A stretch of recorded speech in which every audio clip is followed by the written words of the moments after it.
Reporter Berita Indonesia melaporkan dari Pengadilan Negeri Jakarta Pusat, sidang lanjutan perkara nomor 22. Para saksi dari PT Penggadaian Unit Pelayanan Cabang UPC Anggrek Jakarta Barat dihadirkan di persidangan. Khairul Imam Esham, akibat tidak menjalankan SOP, gadai fiktif barang jaminan, klaimnya sebagai bawahan dijadikan korban.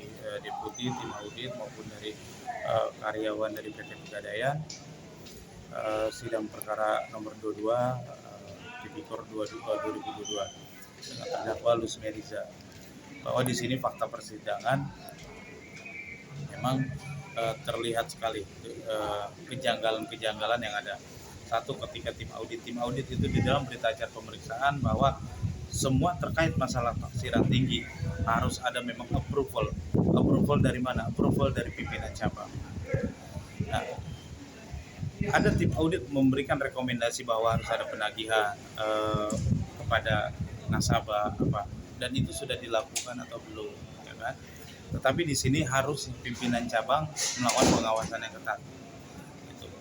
Nah, ada lagi saksi tadi dari pengelola agunan. Di sini yang saya melihat kejanggalan. Ketika ditanya pun dari fakta persidangan yang ada, bukan dari keterangan yang dia berikan juga, tetapi dari cara dia mengeluarkan keterangannya itu yang janggal menurut saya.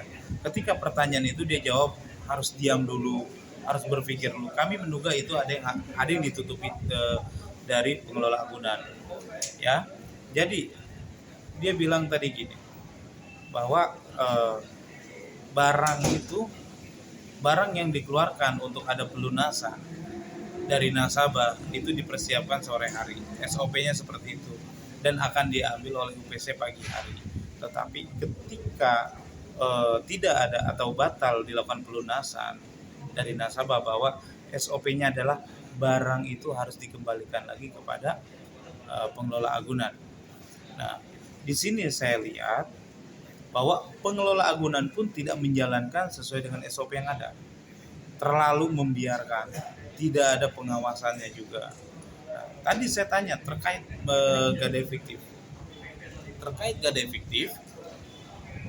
Saya tanya, bagaimana ketika ada berita acara tetapi tidak ada wujud barangnya yang ingin dijaminkan?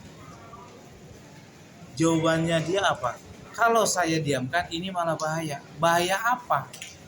Itu. Terus pertanyaan saya, siapa yang memberikan approval? Apakah pengelola agunan harus memberikan report dulu ke pimpinan cabang? Ya, memberikan laporan dulu ke pimpinan cabang yang mengapproval, mengiyakan, gitu kan? Nah, berarti di sini kan sebenarnya kalian ini semua tahu. Dan kalau memang itu tidak ada wujudnya, kenapa harus di-approve? Bahayanya dari segi apa? Contoh kecilnya, saya menggadaikan barang, saya meminjam uang kepada si A, terus saya bikin surat, pasti si A nanya dong, apa yang dijaminkan? Ketika tidak ada yang saya jaminkan, apakah si A akan memberikan uangnya itu secara cuma-cuma? Kalau memang SOP-nya dia, dalam dirinya dia harus ada jaminan, tidak mungkin hal itu terjadi. Sekarang di sini saya lihat bahwa pimpinan cabang dan karyawan yang pengelola agunan itu mengetahui. Sekarang saya mau tahu terkait barang yang hilang, siapa yang pegang kunci? Ini jawaban di dalam fakta persidangan, jawabannya ini agak-agak bersebelahan malah ya, dengan pimpinan cabang maupun dengan pengelola agunan. Dia pastikan tadi bahwa kunci itu dipegang oleh terdakwa. Sekarang kalau kunci itu dipegang oleh terdakwa, bagaimana bisa pengelola agunan menyiapkan barang-barang yang akan dilunasi atau yang akan ditebus oleh nasabah, akan mempersiapkan itu? Bagaimana bisa? Kayak gitu. Jadi artinya di sini logikanya juga nggak masuk akal, gitu kan?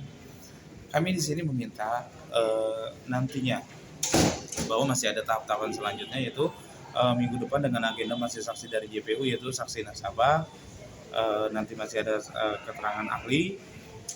Nanti kami akan masukkan keberatan kami juga tim kuasa hukum itu ke dalam pledoi atau nota pembelaan. Nanti juga kami berharap jaksa dalam melakukan tuntutan itu harus melihat fakta persidangan yang ada. Hakim dalam melakukan vonis, menjatuhkan vonis terhadap terdakwa, yang dimana ini yang diputus perkaranya adalah manusia. Ya, logikanya 158 barang yang hilang tidak mungkin dilakukan oleh satu orang. Pasti ada pihak-pihak yang terlibat dalam hal ini. Kami meminta Kejaksaan Negeri Jakarta Barat untuk segera mengusut siapa yang terlibat di dalam perkara ini. Kita sama-sama kita bantu menyelamatkan keuangan negara, menyelamatkan kerugian negara. Kita akan buka semuanya. Gitu. Saya tidak bilang bahwa klien saya tidak bersalah. Bukan, saya tidak bilang seperti itu. Tetapi saya hanya bilang adanya pengawasan yang tidak ketat itu yang membuat terjadilah suatu tindak pidana seperti ini. Hakim sudah mengatakan juga di dalam fakta persidangan, apabila ada pengawasan yang ketat ini tidak akan terjadi. Gitu. Sudah atau belum dijalankan SOP yang ada, gitu kan? Gitu. Pimpinan cabang mengatakan juga dia mengakui akan kelalaian, tidak sesuai dengan SOP yang ada. Jadi jangan dibuat mengada-ngada semua memberikan keterangan, ya. Jangan dibuat mengada-ngada semua. Saya berharap pihak Kejaksaan Negeri Jakarta Barat maupun Kejati DKI Jakarta bisa mengusut ini secara terbuka, siapa yang akan terlibat. Itu aja dari saya.